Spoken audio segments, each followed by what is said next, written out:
The following program is intended for the training of professional firefighters and paramedics. This program is intended as a resource, not a replacement for any of your training. It is not intended to be an endorsement of any patient care activities which may be depicted. Always consult your protocols or medical director first regarding any medical procedure relative to the delivery of patient care. The content of this programming may be considered both verbally and visually graphic in nature. Viewer discretion is advised. Dispatch engine 5-2 responding.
Engine 5 to arrival.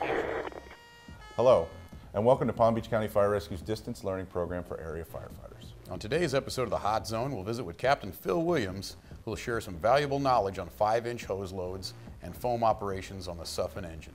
Captain Jamborini will also join us later with another installment of his 14 Traits of Leadership series. Then we'll meet our new compliance officer, who will show us some important information about certification renewal and other topics of interest. Finally, we'll get a first-hand look at a building collapse that recently occurred in Battalion 1. Many of our stations receive new Suffin engines, and there are more to be delivered throughout the department.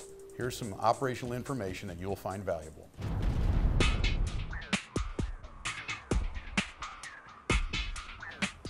Hi, I'm Phil Williams with the Training and Safety Division. Today I'm going to show you several techniques and procedures on the Suffin engine and 5-inch hose. The first one we're going to talk about is draining 5-inch hose. I'm going to show you a technique on how to drain the water and air out of the 5-inch hose, which will help you load the hose easier on the back of your rig. You need a hose roller and at least 3 people in order to do this. First thing you're going to do is you're going to fold the ends of your 5-inch hose. You're going to put your roller on the 5-inch hose. Then 2 personnel are going to pick up their hose roller and start walking down the 5-inch hose line, while the 3rd firefighter stands on the end of the 5-inch hose, holding the 5-inch hose in place while the 2 firefighters drain the water and the air out of the 5-inch hose. As you see, Engine 33 has helped us out today. First firefighters fold the end of the hose. They start rolling the hose. They're rolling all the air and water out. And you see, take notice as, look how flat the 5-inch hose is actually getting compared to what it used to look like. When we get all the way to the end, we're going to fold the end of the 5-inch hose, and a 5-inch hose will be nice and flat, make this easier to load, and you'll end up with a flatter load on your hose load. If you notice the 5-inch hose that they just rolled, it's nice and flat. Compared to this other hose, it still has air in it. You can still see how I can push down on this 5-inch hose, and this one here is already nice and flat.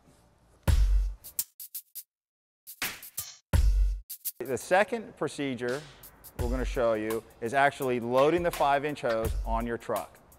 You can load it a couple different ways. One way is to load all the couplings to the front of the hose bed. The other procedure would be to load the couplings at least halfway in the hose bed towards the front. This will help the 5-inch hose pay off the back of the hose bed much easier. All right, what we're going to do now is demonstrate one of the loads for 5-inch hose. This load, Engine 33 likes to load their hose where the couplings are about halfway in the hose bed to the front of the hose bed. That's one way to load 5-inch hose. So now we're going to start loading it, and we're going to show you how it's done.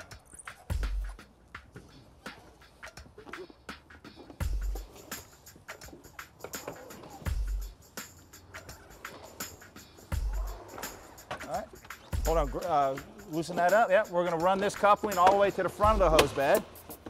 Come back, make a nice fold. All right, go right next to it. Yep, and we'll lay it in there nice and neat. Dress it up.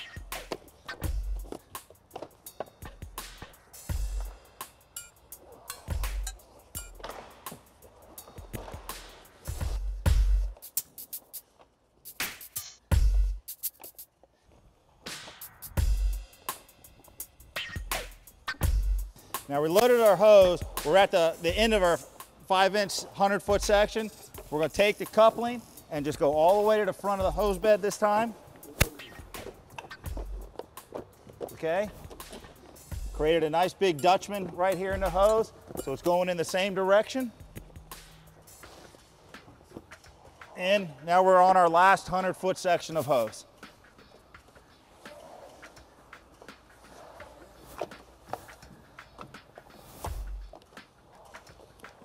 Oh.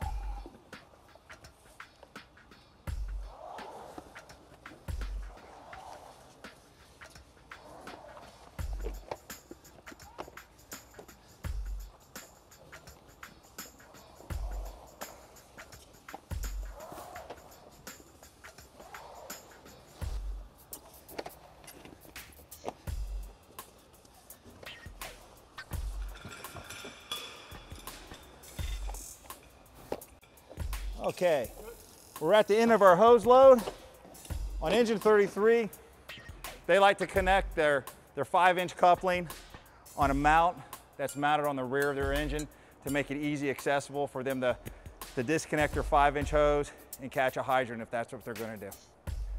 On engine 33, like I said, they chose to load their hose with the couplings from the middle of the hose bed towards the front of the hose bed. All depends on where the coupling fell when they're loading the truck. Here on engine 97, when we're loading it, we load all our couplings to the front of the hose bed, as you can see here. We started off with the first coupling, it's all the way to the left front. Then as we started loading the hose, we come up to a coupling. Wherever it ends up, we just take the coupling, bring it all the way to the front of the hose bed, put a Dutchman in the hose, and we start the next section of hose. The third procedure we're going to show you is the foam system on the Sutphin engine. We're going to show you the proper positioning of the control valves of the foam system on the onboard foam system, and we're going to show you how to bypass the foam system if the foam system fails during operation. Here we're on pump panel engine 33, which happens to be one of our newer Sutphins. We're going to go over the operation of the foam system. We already have our front bumper line deployed, flowing water. We're going to flow 100 gallons a minute. So I'm going to throttle up, get our operating pressure up to 124 PSI.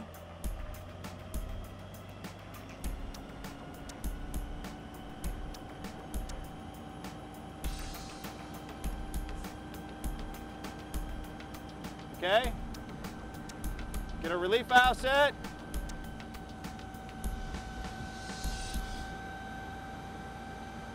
Relief valve is set. We push the red button, it turns on our Hale foam system. The system automatically defaults to 0.5, which is a good wetting agent for our Class A firefighting. If we want to increase our foam percentage, we hit our toggle button here, the arrow to go up. And as you see, our foam system failed. Our foam system has actually failed now, which is okay, because now we have another procedure we're going to go over to show you how to get foam out of our front bumper line. Okay, our foam system has failed. So now I'm going to show you an alternative way to get foam out of our front bumper line.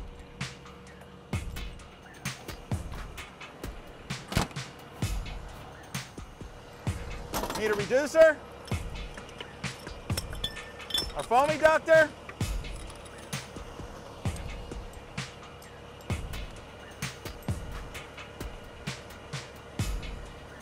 and we take our foam eductor with our Acron fitting, and now this is only on the Sutphin engines. We have a fitting underneath the truck, on the side of the pump panel here. We put our fitting on. We go to our T-handle right next to that fitting. We turn it on. We get a gravity feed from our foam tank. We're going to go to the front of the engine. We're going to disconnect our line off our front bumper line. We're going to take it back to the pump panel and connect it up to our foam eductor.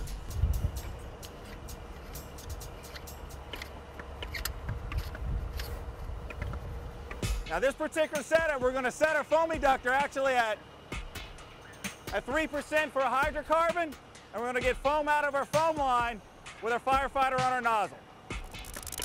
Okay, now we have our front bumper line connected to our foam eductor. Our foam eductor, you remember, is connected to discharge number 1, so that's the discharge we're going to use. We're going to open up discharge number 1. This time, we're going to charge it to 200 PSI because remember, we're using a foam eductor now and not the onboard foam system. So we slowly throttle up, and we're going to get 200 PSI on our discharge gauge.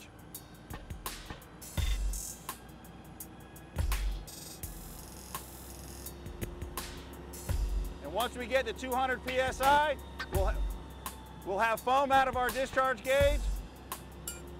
Once we get to 200 PSI, we'll have foam out of our nozzle. There we go. Right about 200 PSI there. We should be flowing foam at this time.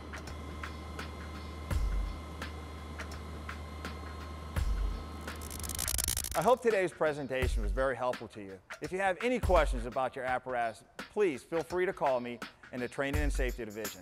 Have a good day. Stick around. We'll be right back. No matter how old you are, you will always be with a buddy in or near water. This way, help is available if you get into trouble.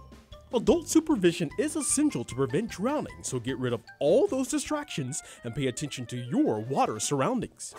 Pool parties are fun but can be dangerous too, so designate a sober water watcher to walk around the pool.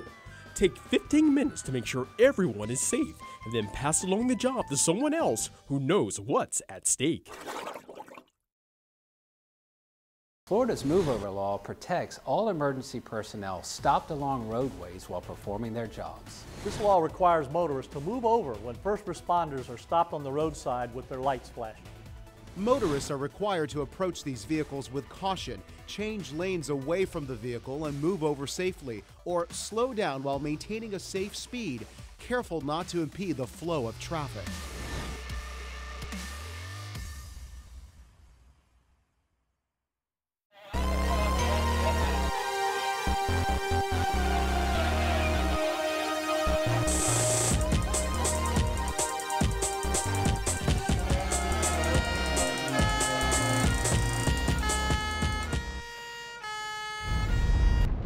Welcome back to the program. On several of our recent programs, we visited with Captain Jamborini as he shared insight from the 14 Traits of Leadership series. He's back again today with the final installment of that series. Hello, and thank you for taking the time. I'm Andrew Jamborini, Captain with Palm Beach County Fire Rescue, 3rd Battalion. We're here today to talk about the fundamentals of fire officer leadership. The United States Marine Corps has listed 14 traits of leadership. The 14 leadership traits: justice, judgment, dependability, integrity, decisiveness, tact, initiative, enthusiasm, bearing, unselfishness, courage, knowledge, loyalty, and endurance. Good leaders have developed these qualities as strengths. We all have strengths in some and not so much in others. The idea is to make our weaknesses into our strengths. We certainly can't seek perfection, but we can always strive. You'll define these terms in your own words. With practice and conscious efforts, these terms can come to define you. Knowledge, the understanding of a science or an art. The range of one's information, including knowledge and understanding of your crew. The gaining and retention of current developments in military and naval science and world affairs is important for your growth and development. Leaders are not effective because they are the knowledge holders. Rather, the best leaders are the ones who make knowledge available to their teams and understand how best to deploy that knowledge in the best possible manner. The business of knowing what to do and how to do it lifts the leader above the crowd. Knowledge goes beyond the facts of the job. It is also knowledge of your team, who they are, and what motivates them. It is knowledge of the culture in which you work so that you understand what your superior's goals and missions are. It is also self-knowledge, unflinchingly knowing your own strengths and weaknesses and having a desire to excel. Plato was quoted as saying, "Human behavior flows from three main sources: desire, emotion, and knowledge." Peter Drucker said, "Knowledge has to be improved, challenged, and increased constantly, or it vanishes." Sharing knowledge with subordinates can feel to some company officers as though they are giving up control, and they may be reluctant to do so. Company officers, however, are not effective because they are the knowledge holders. Rather, the best leaders are the ones who make knowledge available to their crews and understand how best to deploy that knowledge in the best possible manner. Loyalty. The quality of faithfulness to your crew, your peers, your supervisors, the department, and the community. A leader expresses loyalty to his subordinates by supporting their needs and ensuring their welfare in a number of ways. Subordinates express loyalty to that sort of caring leadership by positively and efficiently carrying out the leader's orders and instructions. General George C. Marshall said, "I can't expect loyalty from the Army if I do not give it." Loyalty is the most common expression of aspects of all leadership traits and characteristics. Those who get it express it through dedication and professional performance of duty. Endurance. The mental and physical stamina measured by one's ability to withstand pain, fatigue, stress, and hardship. The enduring leader defaults to responsibility. If something must be done, then it must be done, even if the best resources or relevant training aren't available. Leaders are responsible for leading their units to physical endeavors and for motivating them as well. Napoleon Bonaparte said, "The first virtue in a soldier is endurance of fatigue. Courage is only the second virtue." Virgil said, "Come what may, all bad fortune is to be conquered by endurance."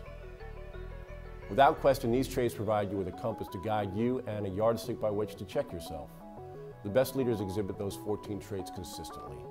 There aren't enough good leaders in the fire service or anywhere else. We'd like to thank Captain Andrew Jamborini for volunteering his time and efforts for making a valuable contribution to our program. Now it's time to meet our new compliance officer, Jeremy Hurd, who recently joined the training division, replacing Jason Torlucci, who's now in our staffing office. You may recognize Jeremy as our department's chaplain. It's not a job that a lot of people want, but it's a job that's very important here in our department. We keep track of our CEUs, we keep track of all of our renewals, all of our certifications. We're going to keep track of our ACLS, PALS, CPR, keeping track of certifications for personnel when they're getting ready for their promotional exams. We've had a lot of that as well. People are always looking for their certifications, their renewals, making sure it's where it needs to be. Right now we just came through a very busy time where all of our entire department was renewed for our paramedic and EMTs. Hello, can I help you? We've had people calling asking where their certifications went because sometimes there's addresses that aren't quite right, or there are things that just sometimes are missing. So this job deals with all of that stuff. But on top of those kind of maybe mundane things or things we think a little bit differently about, there's also the classes. We've put together an entire schedule for the year. It has all of our certification classes, our Instructor 1, our Instructor 2, our Fire Officer 1, Fire Officer 2, Inspector Series, Investigator Series. We're working towards an Officer 3 program.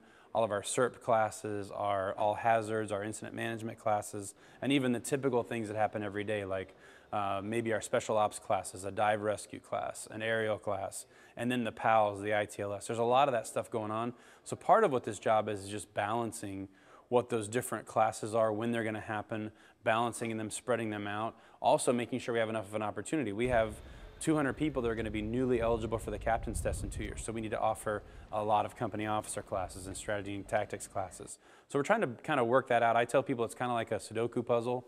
You're just trying to make sure that you have enough of this and a small amount of that, and making sure you have enough classes, but you also need to have people to fill those classes. And that's really the biggest message I want to get out, is that there's classes being offered up here for free.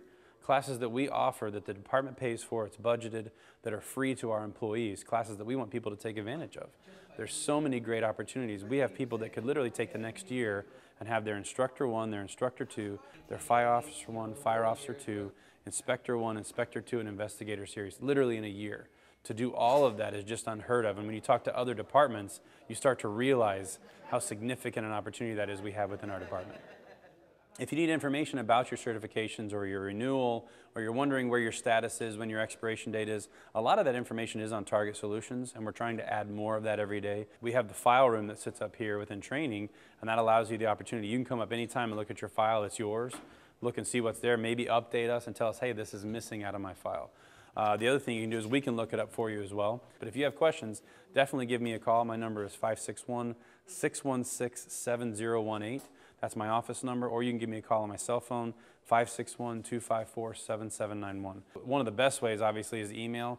So jhurd@pbcgov.org is a great way, or you can just email the compliance officer. Just type in compliance officer on the address and it'll come to me. And either way, we're going to make sure we get you the documents you need, make sure we get you the classes you need. You may find you're a month away from an expiration and go, oh man, I didn't realize I was that close.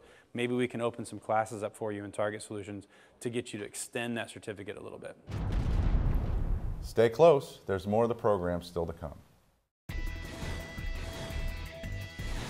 The Yellow Dot program alerts first responders to special medical conditions if you or your loved ones are involved in a car accident.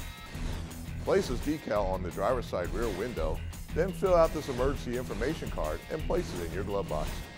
If you are involved in an accident, authorities will have immediate access to your vital information, which could save your life.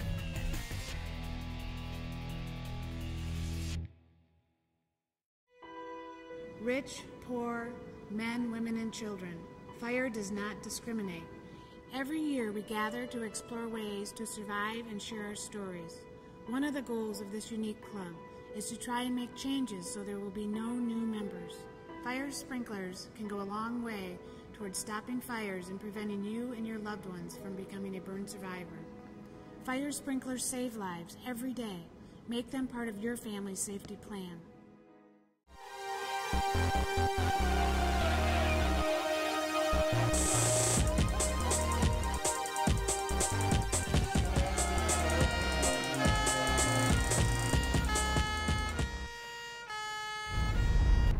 Welcome back. As emergency responders, we're all too familiar with working in an unstable environment. Here's a look at a recent incident that occurred in Battalion 1. We're in 19's area, and what we had is a catastrophic collapse of a concrete slab, second floor slab, down to the ground. Fortunately, there was nobody in the building at the time. This is an industrial complex.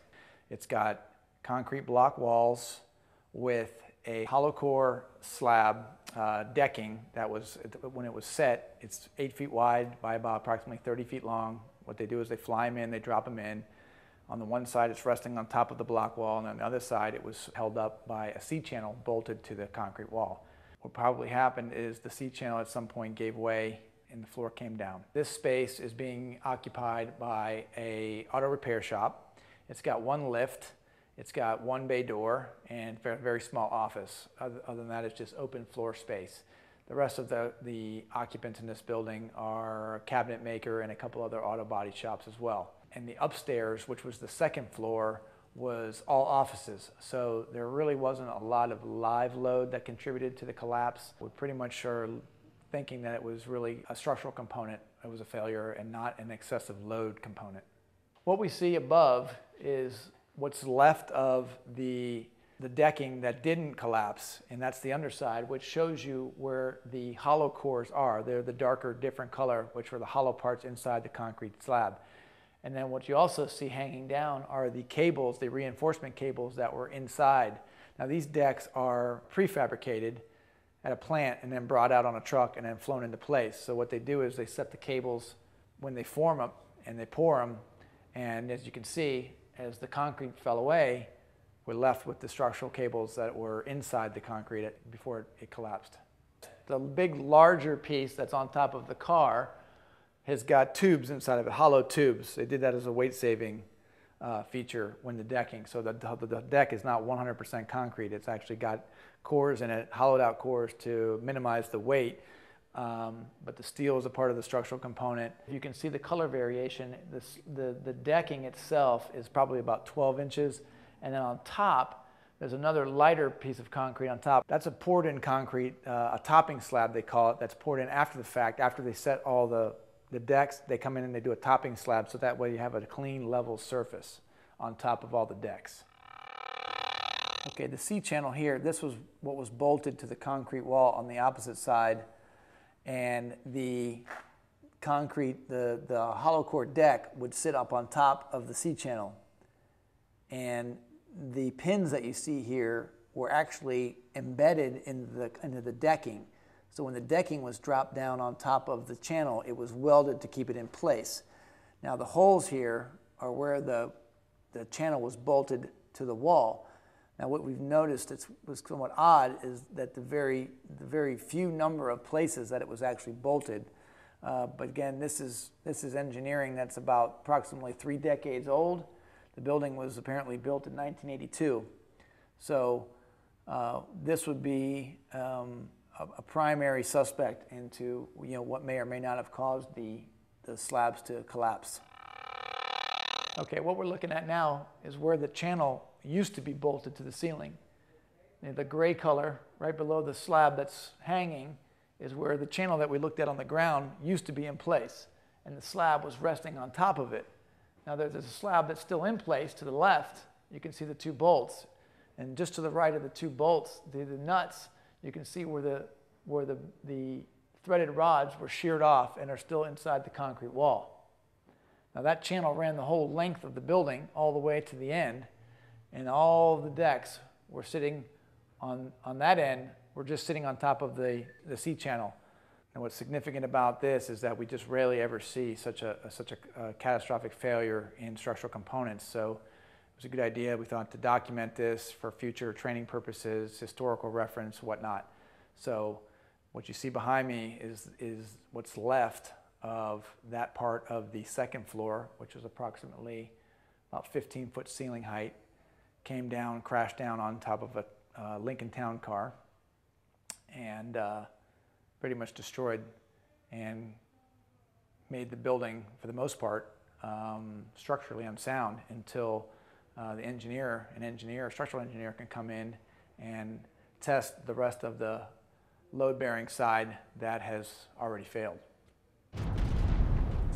That's all the time we have for today's program. Thanks for watching, and as always, if you have any ideas for future topics, please feel free to contact us at the address on the screen. Until next time, keep training and be careful while you're in the hot zone.